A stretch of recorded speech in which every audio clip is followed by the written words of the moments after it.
વડોદરાના game zone સંચાલક સામે ગુનો દાખલ કરવામાં આવ્યો છે। સમાચાર સામે આવી રહ્યા છે। ફાયર એનઓસી નથી, ફાયર સેફટીના સાધનો ન હોવાથી ગુનો દાખલ કરવામાં આવ્યો છે। લાયસન્સ નહીં લેનાર 3 સંચાલક સામે ફરિયાદ કરવામાં આવી। રાજકોટની ગેમ ઝોન દુર્ઘટના બાદ તંત્ર સફાળું જાગ્યું છે। તંત્ર દ્વારા તપાસ કરી અને કાર્યવાહી કરવામાં આવી રહી છે। તો આ સાથે Khodal park game zone central મોલના ફનપેજના સંચાલકો સામે ગુનો દાખલ કરવામાં આવ્યો છે। સેવન સીઝના કે ઝોનના સંચાલક સામે પણ ફરિયાદ કરવામાં આવી, જેમાં પાલિકા, ફાયર અને કમિટી દ્વારા ચેકિંગ કરવામાં આવ્યું હતું। લાયસન્સ નહીં હોવાથી પોલીસ ફરિયાદ કરવામાં આવી છે। તો વડોદરાના ગેમ ઝોનના સંચાલકો સામે ગુનો દાખલ કરવામાં આવ્યો છે। તો લાયસન્સ નહીં લેનાર 3 સંચાલક સામે ફરિયાદ કરવામાં આવી છે। સમગ્ર મામલે તપાસ પણ કરવામાં આવશે। પાલિકા, ફાયર અને કમિટી દ્વારા ચેકિંગ કરવામાં આવ્યું અને જે બાદ 3 સંચાલક સામે ફરિયાદ કરવામાં આવી છે।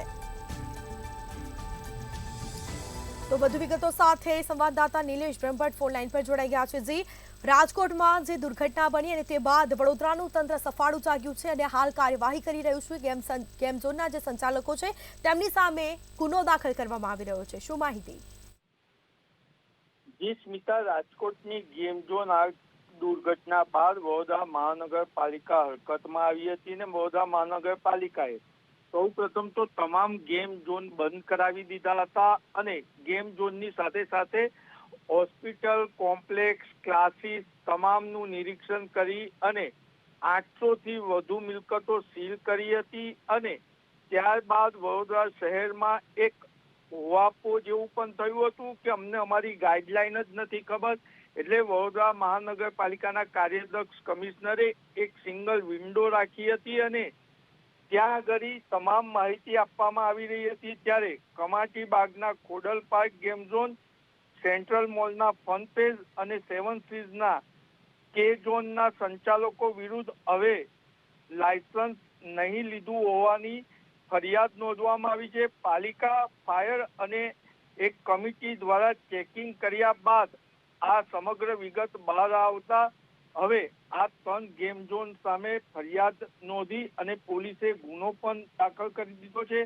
ત્યારે સવાલ એ ઉભો થાય છે સ્મિતા કે વડોદરા શહેરમાં હજુ પણ મલ્ટી સ્પેશિયાલિસ્ટ હોસ્પિટલો છે જેમાં ફાયર એનઓસી નથી, તેમજ ગેરકાયદેસર મોટા પ્રમાણમાં દબાણ કર્યું છે, પરંતુ ક્યાંક ને ક્યાંક રાજકીય આગેવાનોના દબાણ હેઠળ આવી વીઆઈપી રોડ જેવી રોડ પર મેઇન હોસ્પિટલ હોય અને મેઇન રોડ પર જ જો કોઈ મોટી દુર્ઘટના થાય તો અનેકોના જીવ જાય એવા છે, છતાં ત્યાં કામગીરી નથી કરવા આવી। તેનાથી મહાનગરપાલિકાને શંકાની નજરે લોકો જોઈ રહ્યા છે। ત્યારે હાલ એક વસ્તુનો લોકો રાહત લઈ રહ્યા છે કે 3 ગેમ ઝોન સામે ગુનો નોંધવામાં આવ્યો છે। જી સ્મિતા। જી બિલકુલ જી, તમામ જાણકારી આપવા બદલ આપનો આભાર। તો આ સાથે જ લાયસન્સ નહીં લેનાર 3 સંચાલક સામે ફરિયાદ કરવામાં આવી છે।